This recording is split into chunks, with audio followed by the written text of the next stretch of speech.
and are the religions of the past and the present, the religions living, and the mysteries, by Annie Besant. Many and diverse have been and are the religions of the past and the present, the religions living and dead. One great difference one perceives in looking back over the history of the older past and comparing it with the history of more modern days, in the ancient times one does not come across anything in history of the nature of persecution of faith by faith. You find that each religion has its own kingdom, its own area over which it rules.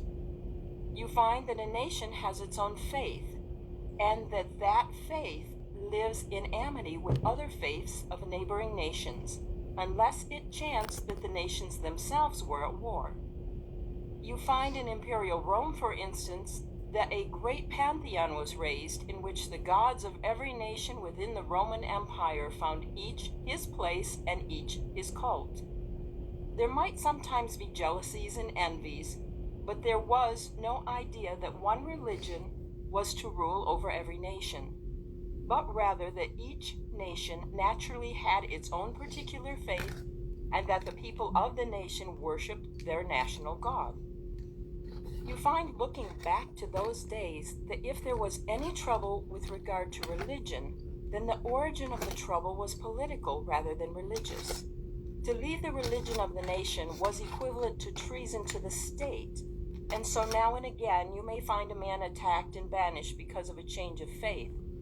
But that was rather because he denied his fatherland than because there was any wrong in thinking along his own lines on a question of belief. And it is very noticeable that in some of the most ancient faiths, it was held that so far as intellectual acceptance of doctrine was concerned, the intellect might have free play, and there was no limit to the area over which the thought might extend.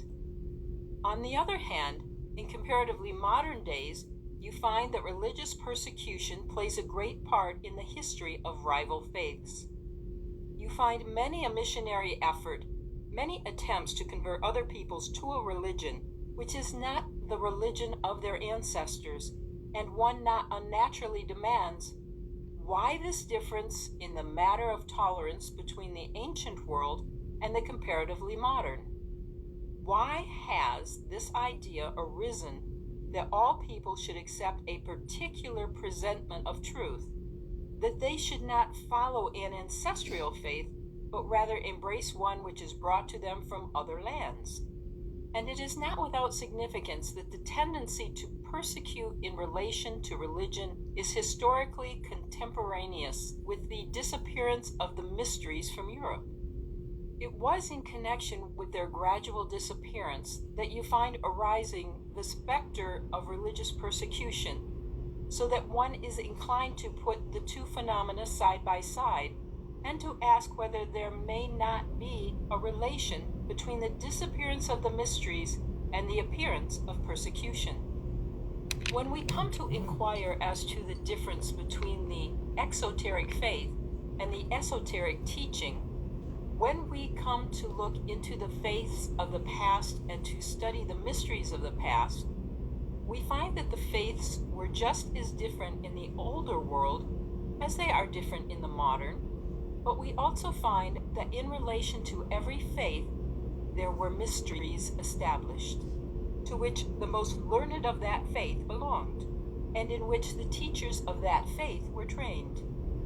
We find, as we study still further, that though the outer presentment of religious doctrines in the exoteric faith differed with the nation, with the temperament and the traditions of the people, the teaching which made the knower, the teaching which educated the mystic, the teaching which gave knowledge instead of belief and enabled a man with full certainty to declare, I know the things of the superphysical worlds.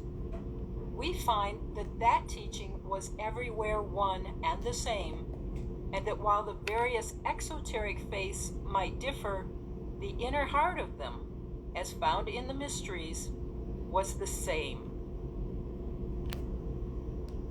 The mysteries was the same, just as you might if you wandered round some great cathedral, see the light pouring out from window after window, and through every window a different color. As you might say, looking at that light streaming out through the glass, the light in the temple is red, and another might cry, the light in the temple is blue. And another would declare, nay, but the light is yellow, while another would asseverate that the light was purple. So with the exoteric religions of the world, each has its own color, each has its own presentment.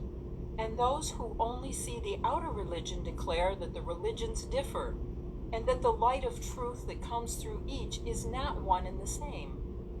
But just as if you go within the cathedral, if you penetrate within the shrine, you see that one white light is there, and that the difference of the colors is in the windows and not in the lights. So do you see, when you enter into the temple of the mysteries, that truth is one, though it may be presented in different fashions, and that though the colors of the face are various as the hues of the rainbow, inside the temple of the mysteries, the white light of truth is one and the same. And it is, I think, because of that knowledge, which inasmuch as it is knowledge of facts, cannot vary, while the language in which the facts are told will vary according to the speaker. But for those of you that are still with me, thank you. And I want you to think about a couple points that they made, that it is political, and that the beliefs from long ago varied as much as they do now. But there was no persecution. And she brought up the point about the missionaries. Why are you wanting people to believe differently than the way they were raised?